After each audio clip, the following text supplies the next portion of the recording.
না, ইলিয়াস ভাই শিক্ষাগত যোগ্যতা ওইরকম মনে হয় নাই। ঠিক আছে? আছে কি আমি জানি না। কোন বিশ্ববিদ্যালয়ে পড়ছে কেউ বলতে পারবে? যে সে চট্টগ্রাম বিশ্ববিদ্যালয়ের অধিভুক্ত, আর রাজশাহী বা কুমিল্লা বা ঢাকা, আমি জানি না। আপনারা জানেন নাকি? তো ওই জানেন না আপনারা কেউই। এটা তার জ্ঞানের গভীরতা। আপনি একটা বিশ্ববিদ্যালয়ের বারান্দায় গেলে তাদের যে ম্যাচুরিটি দেখেন না, আপনারা বিভিন্ন সময় সংবাদ গ্রহণ করেন। ঢাকা বিশ্ববিদ্যালয়ের ছেলেপেলে অনেক সুন্দর সুন্দর শব্দ বলে মাঝে মাঝে, যে শব্দগুলো একটা বয়োজ্যেষ্ঠ রাজনীতিবিদের কাছ থেকেও পাইবেন না। তা এই যে আসে, এটা কই থেকে আসে? এটা শিক্ষার পরিবেশ থেকে।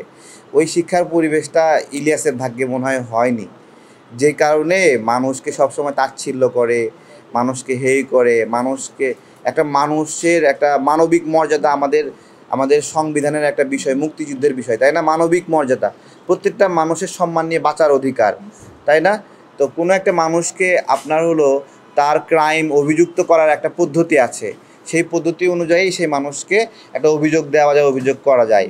উনি যে এই যে মানে মুক্তভাবে প্রতিনিয়ত মানুষকে যে তার চরিত্র হনন করছে, এটা না জার্নালিজমের মধ্যে পড়ে, এটা না হলো একজন অ্যাক্টিভিস্টের মধ্যে পড়ে।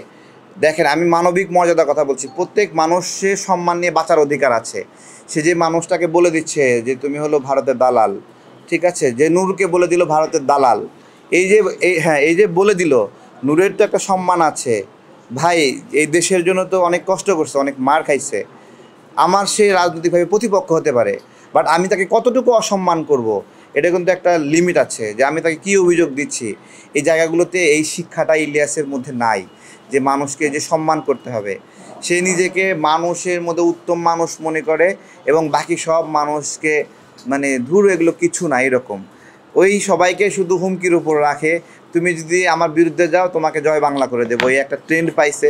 ওই জয় বাংলা বলে বলে এগুলো করে, এবং এগুলো তাদের আয়ের উৎস এখন। হ্যাঁ, আয়ের উৎস। দেখবেন যারা বিভিন্ন ইন্ডাস্ট্রিকে টার্গেট করে করে ফোকাসিং করে কাজ করছে, তার মানে ওই ইন্ডাস্ট্রি থেকে তারা কিছু পেতে চায়। বিভিন্ন ব্যবসায়িক ধনিক শ্রেণী ব্যক্তিকে টার্গেট করছে, তার মানে ওখান থেকে কিছু সে পেতে চায়, যে এই অর্ধেক কিন্তু খুলছি, পুরোটা খুলবো, তাড়াতাড়ি কিছু একটা কর। এই যে একটা ব্যবস্থাপনা ওই সিস্টেমে ঢুকছে। এগুলো না হইলে মানে কোটি কোটি টাকা দিয়ে কীভাবে একটা মিডিয়া হাউস দেয় একটা উবার চালক, এগুলো বুঝতে হবে না আপনাদেরকে?